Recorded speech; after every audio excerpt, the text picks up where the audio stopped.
video. Her name is Micheal Crenshaw, and she was sitting in her home getting ready for work when she witnessed the shooting. Then grabbed her phone and captured video of the aftermath, including images of Brown's body lying in the middle of the street.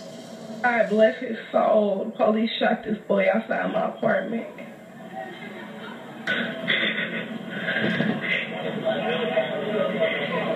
They killed him.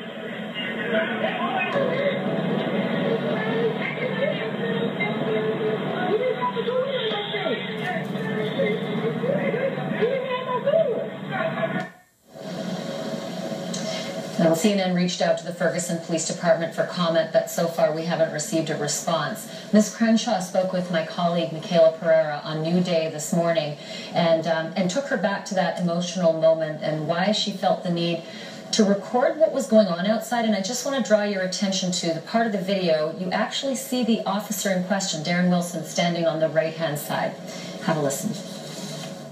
From it all initially happening, I knew this was not right. I knew the police shouldn't have even been chasing this young boy and firing at the same time. And the fact that he got shot in his face, it was something that clicked in me like, no, somebody else needs to see this. This isn't right. I got to record. So you pulled out your cell phone camera and started rolling. How long after it all happened? You saw the whole scenario play out, right? Yes, ma'am.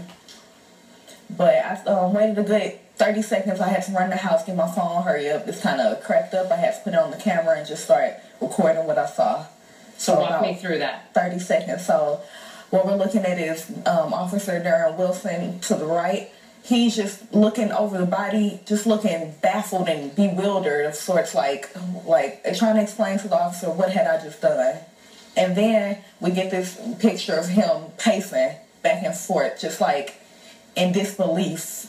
So it's like he understands that he just shot this boy in the face and that this boy was unarmed. And to me, this video just seems relative for this time period, especially including the fact that Chief Jackson said that the reason that this video wasn't even on the media at the time when it should have been was because he wanted to get all the information out at the same time, you know, under the Freedom of Information Act. But they could have easily given these videos as well because they confiscated my phone. So let's go back to that in a second. So take me back to the moment when you see a tussle at the police cruiser. What was going on? What happened? Okay, well, from my point of view, I could not tell exactly what was going on, but it just looked as if he was trying to pull him almost into the car. The officer pulled Michael into the car. It just looked like he was trying to do such, and you know, Brown being a bigger fella, that didn't seem to have been working, so of course he got away, and it just seemed to have upset the officer. And then what happened? Got out, his man just started chasing after the boy. I'm hearing shots fired.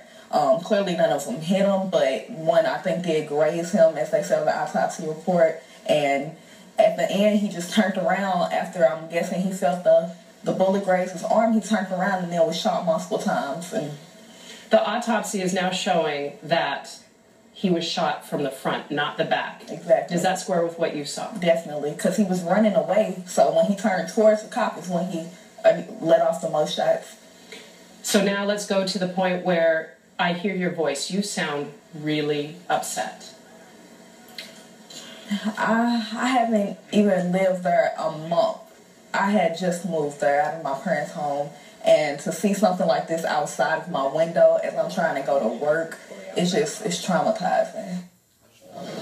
And when Michaela performed that interview this morning, the news conference hadn't happened with Dr. Michael Bodden and his assistant, and they actually clarified about where the shots were from, whether the front or the back, and ultimately they couldn't determine if Micheal Brown might have been running away and ultimately was shot in the back of the arm, or if he had turned around, had his arms down or up. So there was some more clarity to these pictures that came just after the interview with Micheal Crenshaw and Micheal Brown. Ultimately, still more questions, though, is the final answer as to just where Micheal Brown was when he was shot. And we're learning more about the Ferguson police officer who did the shooting of Micheal Brown. Over the weekend, there was a rally to support him. Ahead, what his friend told CNN about Officer Darren Wilson. And what are the next legal steps for him in this case? We're going to talk about that next.